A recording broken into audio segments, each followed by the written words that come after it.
DNA Video Productions is a full-service video producer with a fleet of drones, 4K, and HD cameras, as well as a crew of video operators.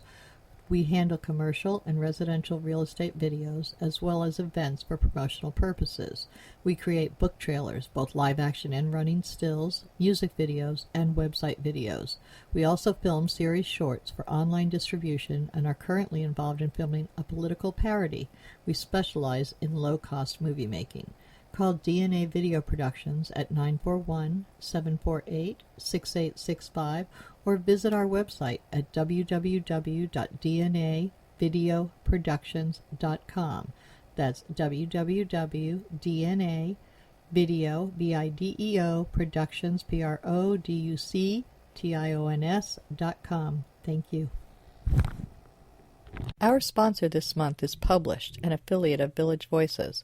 Published offers all author services from writing tips, critiques, manuscript evaluations, and editing, as well as tips to help you become published. If you prefer to self-publish, purchase the step-by-step book on publishing through Amazon, or purchase services a la carte, from formatting to creating custom covers, or even tips to gather endorsements. The staff is headed by 2 professional writers. After your books are published, either trade paper, electronically, or both, purchase marketing tips, web services, book trailers, or turn your book into an audiobook. Publish provides all your writing, publishing, and marketing needs. So give them a call at 941-748-6865. Contact them online at dgould497@aol.com or go to the website at www.publishedavillagevoices.webs.com.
Good afternoon. Welcome to Culture Coast. The intro you just heard was by Al Musitano, and today we are interviewing Chef Dave Shiplett, the chef at the Bird Rock Taco Shop in the Village of the Arts. Hi, Dave. How are you? Hi there. All right. I want to go back all the way to the beginning of your career as a chef. Mm-hmm. Have you always been a chef? Was this your first job? No. Your first love? It was one of those, one thing led to another. I had working parents. My dad worked swing shift, and I was a hungry teenager that had to fend for himself, so I started cooking at home. And then in high school, I broke a leg, and I was an athlete and ended up in a home ec class. The only boy in the home ec class? Pretty close, and we started making pie dough, and I somehow enjoyed it and was good at it, and so they called me out of another class to come make pie dough. And so that, for me, that was like a huge thing in 10th grade, to be called out of another class to go help make pie dough because there was a big bake sale going on. So that started out. And then another couple times while I was in high school, that same teacher got me involved in the planning of the classroom lunch program. And so by the time I graduated high school, I was already working a couple years in cooking. In the food industry. And it was just what I You I did enjoyed naturally doing it? good, yeah. Now, what did you do that right out of high school, or did you go into some other type of work? No, I tried to landscape, and I enjoyed it. My other love was landscaping, and I really enjoyed that. And at that point of Florida, in Bradenton, in West Bradenton, there wasn't a lot of places to work. It was like the development of West Bradenton has happened in the last 25, 30 years. So I worked at a landscape, but there was a day where the landscape jobs they dried up. Right. And I got laid off, and I was like 15. I went home and cried, and I was like, I thought that was the end of the world. And it devastated me at the same time. I was still working at night. And I remember thinking, you know what? They might be able to lay me off from there, but I'll be the last one in that restaurant because I'm the best that there is in that place. And I was just a young kid. And what were you doing in the restaurant? Were you cooking, or were you? Well, I was a busboy that had an emergency one night at a really cool restaurant where the sous chef had become incapacitated. So they called me in off the floor and said, "Here, Help. we're going to show you." Yeah, in the kitchen, and I loved it because you didn't have to get dressed up. You didn't have to shave. You could just come in the kitchen. It wasn't an open kitchen, and I loved it. And Now, that's did what you have to started wear me. hairnets back then? Just a hat if your hair would go in the way. Okay. Oh yeah. I know that some restaurants are very, very strict about the hairnets, and It really just has to do with your hair and whether it hangs or not. And that's not even a male or female thing. It's just everybody. Yeah. Yeah. All right. So you've been working landscaping and cooking in kitchens. So did you go to college? Did you go to culinary school? Did you? I wanted to go surfing, so when I was 18 years old and graduated high school, I ran to California, and I woke up the next day after I got there, and I knew how to cook, and I had done landscaping, so I ended up cooking and landscaping, boom, boom, in Southern California, which was an easy place to get a job doing both, and I was up and running. So you were doing both of the loves In San of your Diego, life. and surfing, living in San Diego, skating. That's where. Surfing and skating? Oh yeah, I was big time into both. But that's where Bird Rock came from. Bird Rock is a surf spot in San Diego that I used to go to. And when I was born and raised in Florida, we only had small waves. We don't have surf, yeah. No, but I got out there one day and they took me to Bird Rock and there was 20-foot waves coming in and I had to act like I wasn't scared and that I was just fine. And the funny thing was I ended up being okay, but I was terrified. I'd never surfed where there was big boulders in the water and the water's sucking out, and it was incredibly exciting and scary, and I had to act like I was okay, and that's where The Bird first Rock. time you're on a roller coaster. Yeah, and that's where Bird Rock came from. So- And because of that time, that's where Southern California, we started going down to Baja California in the mid-'70s, late 70s. That's where the tacos like I serve here were served. And you're Real simple peasant food. And we'll get to your tacos right now at the Bird Rock Taco Shop, because this is not your only restaurant here in the area. You were an executive chef at Ace's Lounge, and you have your own first restaurant south of Manatee, the SOMA restaurant. That's right. Okay, so, but here you have something totally different than you have in either of those places. So what is your concept behind the Bird Rock Taco Shop? Well, it's actually something I've been working on since I left San Diego, and I didn't go to chef school until much later.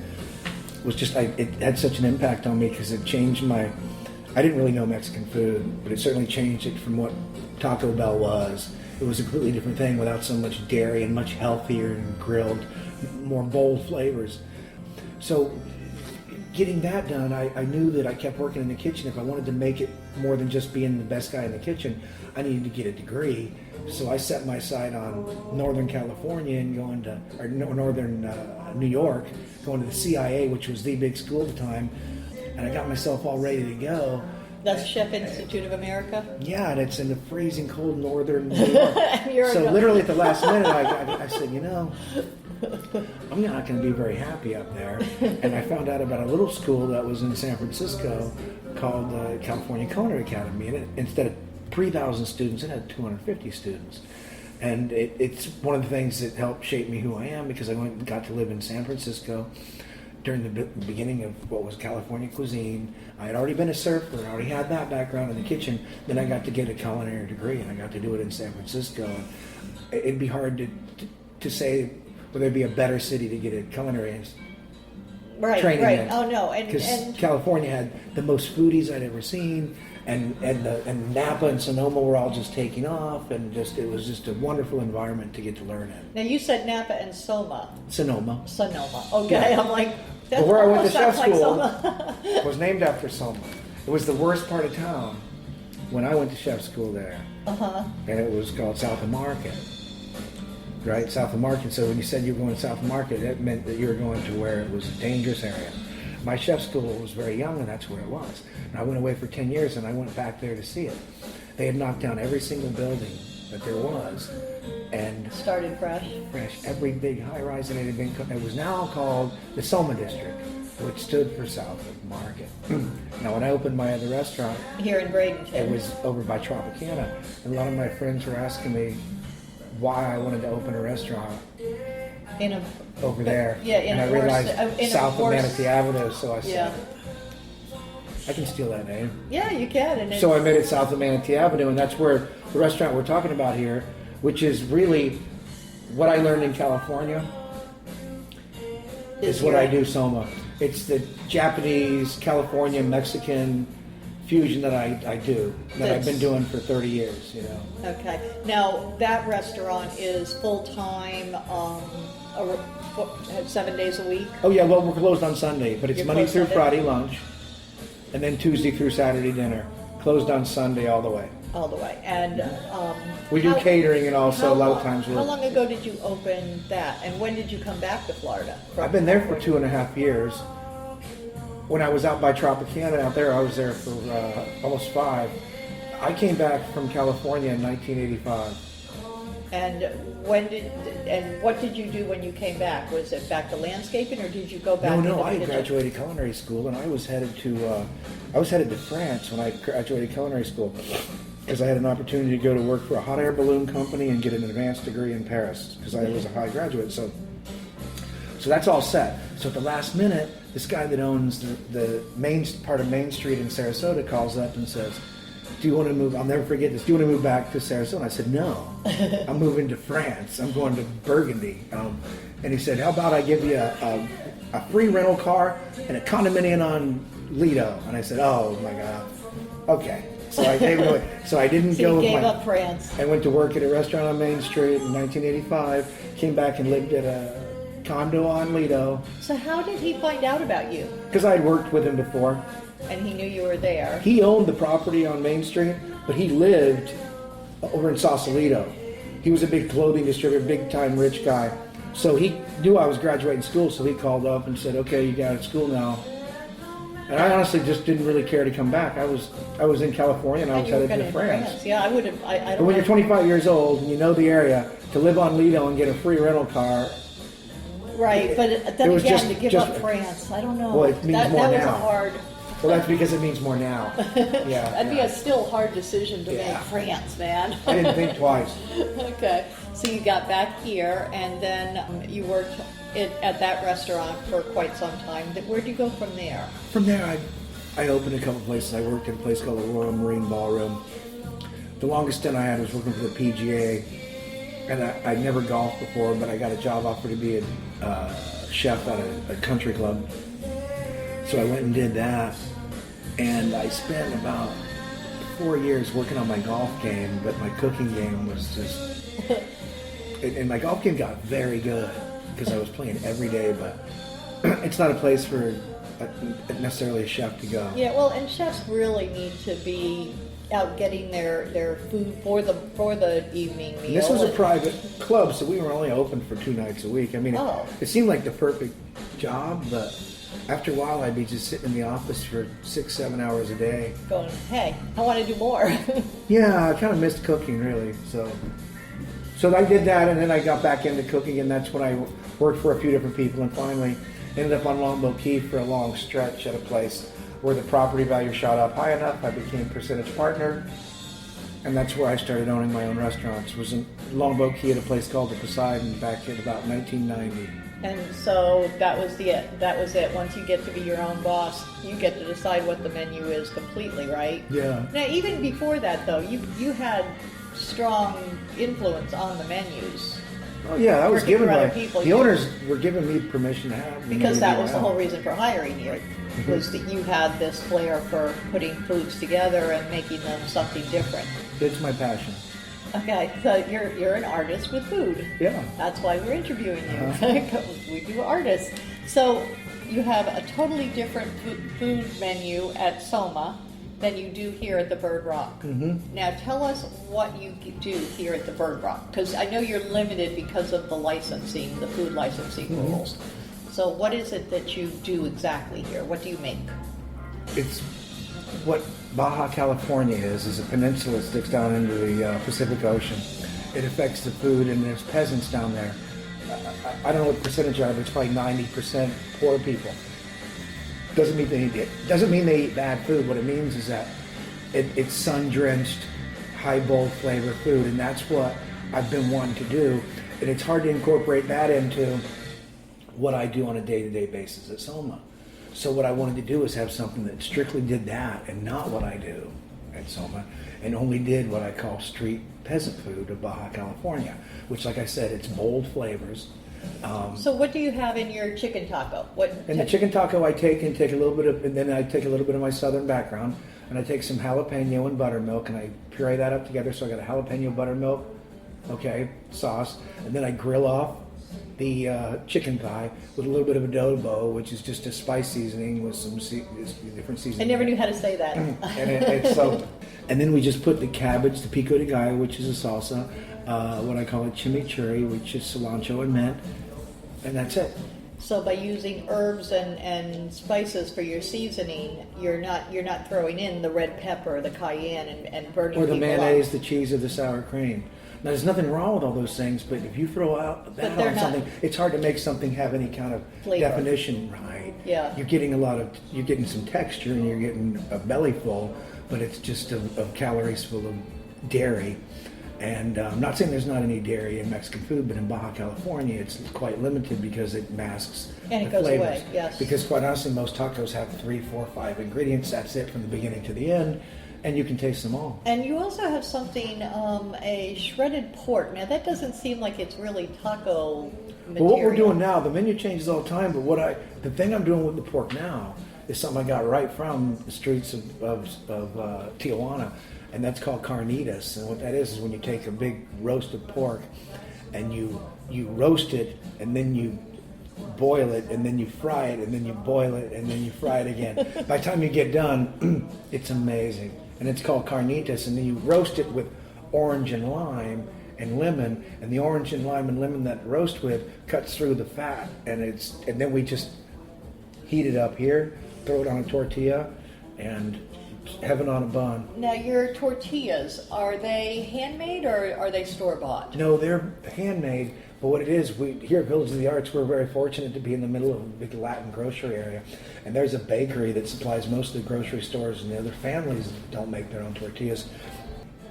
And we run over there twice today, and we can go, because they're over there making tortillas all the time, and we can go over there in the morning and pick up the corn and flour tortillas that we want, and then if we need to, then we can go back over again this afternoon, and we do. We usually go twice a day. Now, you're saying corn and flour, so you use both? Oh, How do you absolutely. determine which to use? It's depending on the person. A lot of my own preferences, they get to choose.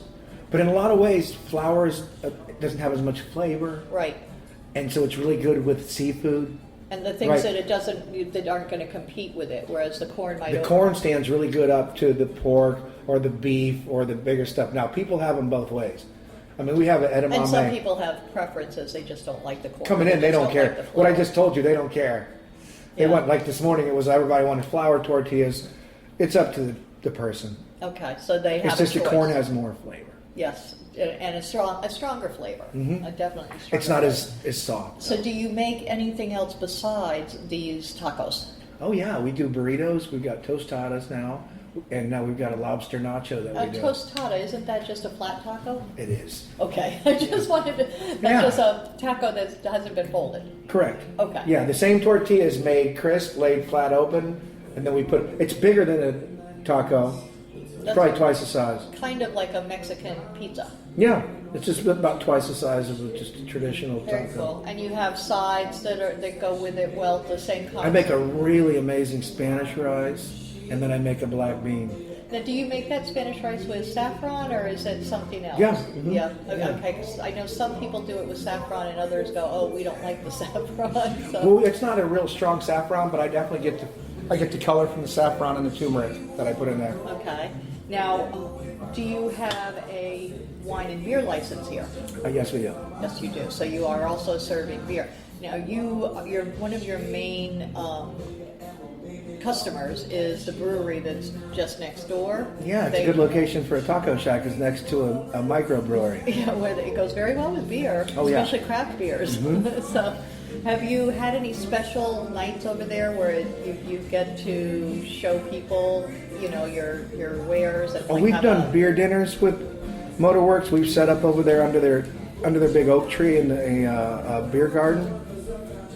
So yeah, and I think in the future we'll be doing a lot more. We're new here. We've just been here 2 months now, and our relationship with Motorworks is growing. All right, that sounds really good. Now, I want to go back to your earlier time in your chef years, because we kind of skipped over that in the beginning of SOMA. So you said you opened SOMA over by Tropicana. Is it still over there? No, the building is still there, yeah. But where do you have SOMA restaurant now? It's on the corner of 14th Street and Manatee Avenue. All right, so you It's 1401 Manatee Avenue you West. moved into downtown, right by the church. Into the heart of downtown. Yeah, the heart of I used to argue with people that 15th Street was downtown, but that's 15th Street East. And now I'm on 14th Street West. And in my mind it was downtown, but to most people downtown is around 12th Street. Right, Main which is Street. Main Street, right? Yeah. So, yeah. Well, people just... So now I'm Main 2 Street blocks must be from Main downtown. Street. Yeah, and is it doing well? It's a nice location because then I'm off of Main Street. So when Main Street is going through absolute craziness, And they block St. it off. Patrick's Day or New Year's or anything They else, close it down. I'm close enough to take advantage of it. And I got a parking garage, so people will come to me and then eat and then go there and then come back because they can get in and out quicker in my place because I'm 2 blocks outside. That's nice. So the location's close enough but far enough away at the Now, same the time. parking garage there, is that open to the public, or is that Absolutely. just... Okay, I wasn't even aware that was a public Open to the parking. public and free all the time. Really? Oh yeah. Very interesting. I thought it was a paid garage over there. No, when it's rainy, it's real nice. During the summertime, when it rains every day at 5 o'clock, that parking garage comes in real handy. You don't get soaked going to your car. No, it's nice. Okay, so SOMA, you started it over by Tropicana. Why did you choose that area when you first opened? Well, I was actually looking into Cortez, and I had a deal going, and it fell through. And it's funny, it's where when I was born in 1959, my parents didn't have a house built yet, and they moved in with my grandmother who lived on 15th Street, which is just right there. And I grew up in that area a lot. Oh, right where you were. Right there. Like I was born, lived there when I was a kid. They built our house. We went way, at that point, development was in West Bradenton. We were some of the first houses in West Bradenton. I remember. But my parents both worked, and I stayed with my grandmother all the time in that area. That I just love that area. So when I had the opportunity to go back into, It's very old. It's very old Bradenton. Older than downtown Bradenton. Oh yeah. It's where when my mom lived there. That's where Pilote's Drugs was, and that's where downtown was. Long Right. before downtown, as we know it, was there. And then there was a split. So that's why I even to this day say Still that think is of that downtown, because it downtown. is downtown, but not to most people's mind. Because Right. you're right. I was next to a 130-year-old building, and next to a 120-year-old building, the oak trees are all 100 years old. Right. It's got a vibe that you just can't It's make. different, whereas the one in West Bradenton, that was all Florida ranch houses from the 50s. 60s. Which is yeah. 59, 60. They Yeah. all got concrete and spray crated. Yeah, Yeah. I remember, and at the time that was all new, and then of course the huge developments out east that are all the Spanish monstrosities, and they all look alike. It's so bland. Well, that's why I love Village of the Arts. It's Absolutely different. adore it. Yeah. It is definitely different. And you just recently moved here as well, correct? Yeah, I live 4 blocks away. That is yeah, so I'm very cool, in the pleased. village. So you can walk to work if you break down. Well, I got to tell you, it was like when I came here after the first art walk and walked around and saw all the artists and the colony and stuff. I was so reminded of California, different places I've been. And I felt like I found this little piece of what represented California in the middle of my hometown. It's a very And bohemian community. just because of the acceptance of all the other artists and everybody's different, but at the same time we have a common goal. It reminded me of living in California. It's a different lifestyle for sure. So glad to have you in the neighborhood. Mm-hmm. And where do you see this going in the future, the Bird Rock Taco Shop? I'm enjoying it so much. I love being over here. Like I said, the vibe is very casual. Now you've got a somewhat partner with that's a skateboarder, and we mentioned you were a skater earlier in your life. So are you planning on doing anything with the skateboarding, having ramps or? Oh, you'll hear more. Oh, yeah. The band that I got all my broken skateboards from, and I've got hundreds, is Chris Cantwell from the skate shop. And yeah, Chris and I have plans. So you're hoping to get this to be a real skater's haven. Oh yeah, that's why I hired a skater to help run it. And when you come here, I want you to think my artistic designer was a skateboarder or a surfer. Well, that's he was. Yeah, he is. Yes, he is. Yeah. All right. Authentically speaking. And where can people find your menus? We'll just mention briefly that you are the executive chef now at Ace's Lounge in West Sarasota, over in Cortez. How did that come about? Well, Renee, who is the owner, is a girl that I actually grew up with from middle school, and I have a real I love music, and I'd worked on a lot of music venues because I like being around. For me, there's no greater thing to get to serve food around incredible music, and so I've been playing with some different ideas, and then Renee needed someone to come in and help her upgrade the food and kind of give it a focus out at Ace's, and she already knew how to book the best entertainment in town. So you just wanted to take All I do is more I stuff? just make the menu. I go spend Sundays there. My weekend goes like this. Friday I'm at SOMA, double shift. Saturday I spend over here at Bird Rock, is where we're at now, Bird Rock in Village of the Arts, till later on this evening, and I'll run over to SOMA, and then on Sunday I spend Sundays out at Ace's, right. And you come up with making sure everybody knows how to make the foods that I just do the recipes and show the people, and then show up and get to dance in the kitchen. Dance in the kitchen. Oh yeah. When there's music playing there, the kitchen's 20 feet from the stage, and you're dancing. All right, so where do you see the Bird Rock Taco Shop going in the next couple of years here in the village? Well, we've worked on the concept now, like I said, for almost 30 years. It's nice to finally get it, to put it into practice. And it's nice to be able to show that I can show other people how to do it. So I've got people that I've been able to show how to do it, so that I can go to my other place and I know that this is being done properly. And yeah, I'd love to have a few more of these in spots around. I think Bird Rock. Franchise them? I don't know about that, but I think that it's a simple enough idea that I'd like to pop them around town and put them in different neighborhoods. That's a really cute idea. All right. Because I've shown that I can take this concept and put it on a table and on the street and do it. You can have it mobile. What I do here is street food. I can't take SOMA, my high-end restaurant, as easily and throw it into a truck and take it out to a park, but I can take this right here. I can take my concept, put it on a table over at McKegney Field, and we can roll. Yeah. And I like that. I can go down to a marina and set up on a dock and let it roll. I mean, this is an idea that's easy to do. It's pulled flavors, like I said. And you've got the menu all set. Absolutely. Thank you for. We need to get your websites. Well, what we've got there is the main website is SOMA Creek. SOMA Creek, SOMA. SOMACreekside.com. Creekside, okay. SOMACreekside.com. And then Bird Rock has its own Facebook page, where most of our information, menus and hours and stuff. And that's just Bird Rock Taco. Bird Rock Taco on Facebook. Yep, and then we've got a website that's almost done here. It's going to be called birdrocktaco.com. All right, and Taco Cat spelled backwards is Taco Cat. Yeah, we have a couple of. We got a couple of cats. Well, we got a cat that hangs out around here. That's got a big C on the side. And it's become our mascot. You also have art here in the shop. Do you sell that? Oh, we absolutely do. Okay. And I need to bring that up. I'm sorry that I did not. But we've got a lot of artists, and in the future we will be bringing in a lot of artists. So that the art that's going to be in here from absolutely. There's a lot of people's art who here in the village fits into my concept in this place perfectly with bold flavors, bold colors, All right. Well, thank you for being on Culture Coast, and we hope to see and hear more from you. Oh, absolutely. Thank you. All righty. Bye-bye. Nightmares. Frightful visions during the night, causing terror and loss of sleep. Daymares. Frightful visions during the day, causing fear and paranoia. Gothmares. Gothic visions that can happen anytime, causing horror and disgust. But sometimes they offer answers. Read Gothmares if you dare.